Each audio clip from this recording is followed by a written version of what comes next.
Question number 4 तक हम लोग कर लिए थे। अब करेंगे क्वेश्चन नंबर 5। 5 नंबर में देखिए सबसे पहला जो लिखा हुआ है, एक साझेदार एम जो फर्म की ख्याति कहता, फर्म की ख्याति कैसा है, जिसे फर्म के पुस्तकों में नहीं लिखा गया, जो लिखा गया नहीं है, तो लिखा गया नहीं है उसको कहते हैं अनरिकॉर्डेड, को 50,000 में लेने के लिए सहमत हुआ। मतलब 50,000 रुपया का गुडविल है, उसको कौन लेता है? एम लेता है। एम क्या है? पार्टनर है। यदि कोई पार्टनर कोई सामान लेगा फर्म से, उसका पूंजी क्या होगा? घटेगा, पूंजी कम होगा। और जब पूंजी घटेगा तो क्या होगा? डेबिट होगा। पूंजी घटेगा तो डेबिट होगा। तो क्या एंट्री हो जाएगा? M capital account debit to realisation account, यही हो जाएगा, पहला एंट्री हो जाएगा। कौन लिया है? एम लिया है। क्या हो जाएगा? M capital account debit. To क्या हो जाएगा?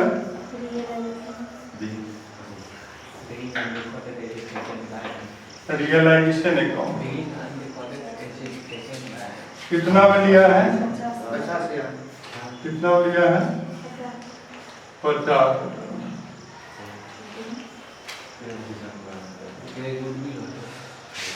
being unrecorded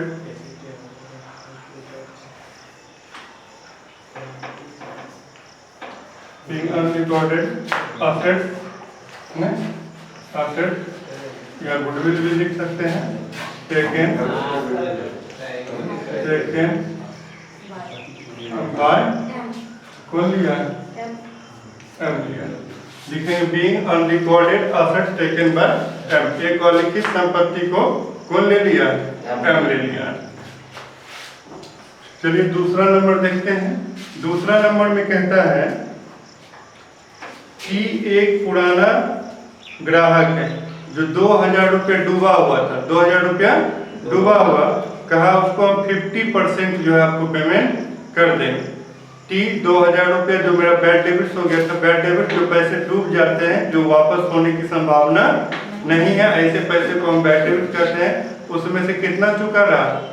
50%। 2,000 का 50% कितना होगा? 1,000। 2,000 का 50% कितना होगा? 1,000। चलो डूबा हुआ पैसा में जो ही आ जाए ठीक है। नहीं, कहावत है भारतीय भूत की लंगोटी। नहीं तो क्या लिखेंगे? Cash account debit. जो पैसा डूब रहा उसमें से जो आ जाए वो ठीक है। तो कैश अकाउंट डेबिट तो क्या लिखेगा? Realisation account. कितना पैसा है?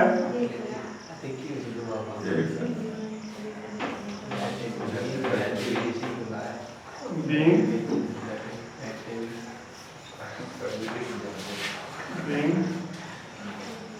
50%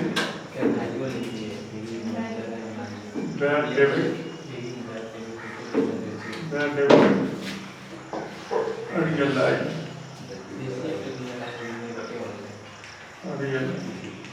नहीं 50% bad debit realized। चलिए तीसरा नंबर देखते हैं। तीसरा नंबर में कहता है एक संयुक्त जीवन बीमा पॉलिसी था। संयुक्त जीवन बीमा पॉलिसी किसको कहते हैं?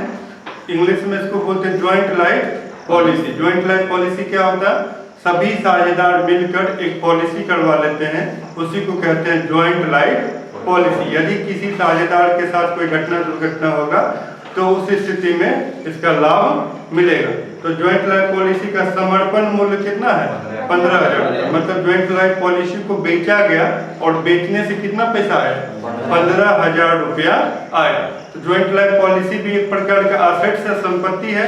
बेचेंगे तो क्या आ गया? पैसा आ गया। तो पैसा आ गया, क्या लिखिए? Cash account debit. Cash account debit to realisation account. समर्पण का मतलब होता है सेल। समर्पण का मतलब क्या होता है? सेल होता है, बिक्री होता है हिंदी। ठीक, समर्पण हिंदी हुआ, इंग्लिश उसका हो जाएगा सेल हो जाएगा।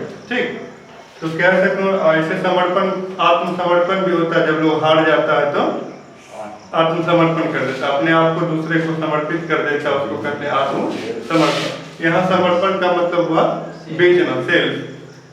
तो कितना हुआ, कितना बेचा, कितना में 15,000। तो लिख देंगे 15,000, 15,000। तो ज्वाइंट लाइफ पॉलिसी को सेल किए हैं, लिख देंगे being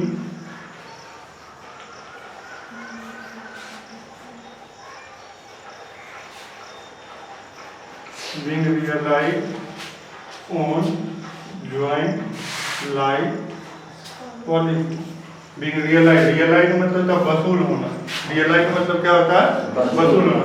being realized on joint life policy, joint life policy से कितना वसूल हुआ, 15,000 रुपये। 4 नंबर में देखिए, 4 नंबर में लिखा हुआ एक पुराना कंप्यूटर था, नया कंप्यूटर नहीं, कैसा कंप्यूटर है, पुराना कंप्यूटर है, और दाम उसका कितना है, 5,000। कहता है कि वो उसका जितना दाम था उससे 40% कम वसूल हुआ, या कहता अनुमानित मूल्य से घटाओ 40%। घटाओ मतलब क्या, माइनस, घटाओ मतलब माइनस। कितना का कंप्यूटर है, 5,000, उसमें 40% कम हो गया। 5,000 का 40%, 5 2 के 20, 2,000। 5,000 में 2,000 यदि कम हो जाएगा, 5,000 में 2,000 कम हो जाएगा, कंप्यूटर का दाम कितना बचा, 3,000 रुपया बचा। तो वही कहता है एक पुराना कंप्यूटर जिसका दाम है 5,000, उस पर 40% कम पैसा मिला, तो 40% कम मिला तो कितना मिला, 3,000। कहता है एन ने अनुमानित मूल्य से घटाओ 40% पर ले लिया। कौन ले लिया, एन। तो एन एक पार्टनर है, वो उस कंप्यूटर को जितना दाम था उससे 40% कम पड़ लिया। तो दाम था 5,000 और 40% कम पड़ लिया, तो कितना में लिया, 3,000 में लिया। कौन लिया, एन। तो यदि कोई साझेदार कोई सामान लेगा तो उसका पूंजी घटेगा, और पूंजी घटेगा क्या करेंगे, डेबिट। क्या लिखेंगे, N capital account debit to realisation account, यही लिखेंगे। क्या लिखेंगे, N capital account debit to realisation account. N capital account debit to realisation account. कितना में लिया, 3,000। क्या लिखेंगे, being assets taken by N, being assets taken by N. N के द्वारा जो है कंप्यूटर को ले लिया गया है, लिख दिए being assets taken by M.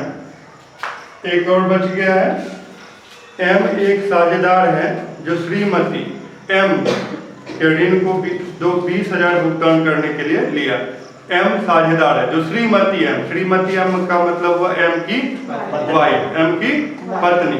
तो एम की पत्नी जो है वो अदर व्यक्ति माना जाएगा। जैसे किसी बाहरी व्यक्ति से लोन लेंगे, क्रेडिटर से लोन लेंगे, उसी तरह से एम की वाइफ भी जो है वो बिजनेस में पार्टनर नहीं है, एम की वाइफ भी बाहरी व्यक्ति माना जाएगा।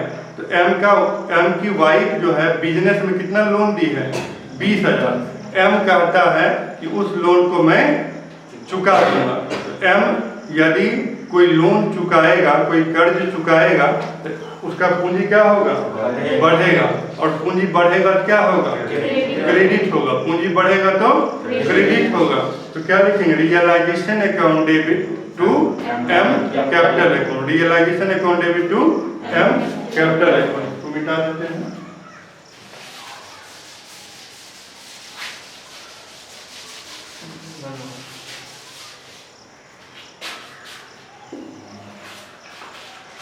पांच नंबर एंट्री होगा,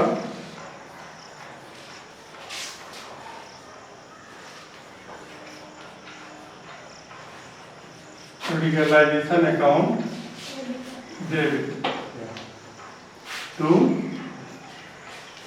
एम कैपिटल कितना लोन चुका रहा? 20,000। Realisation upon debit to M का कैपिटल कितना बढ़ जाएगा? 20,000। क्या लिख देंगे नरेशन में?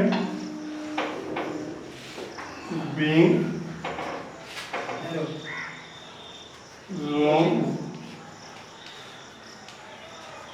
टेकन बाय, कौन लोन दिया?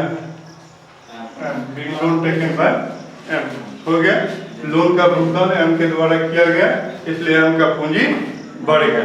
इस तरह से हम लोग सारा जर्नल एंट्री जो है कंप्लीट कर लिए, है ना। तो यदि आपको हमारा वीडियो पसंद आता है तो वीडियो को लाइक करें और चैनल को सब्सक्राइब करें।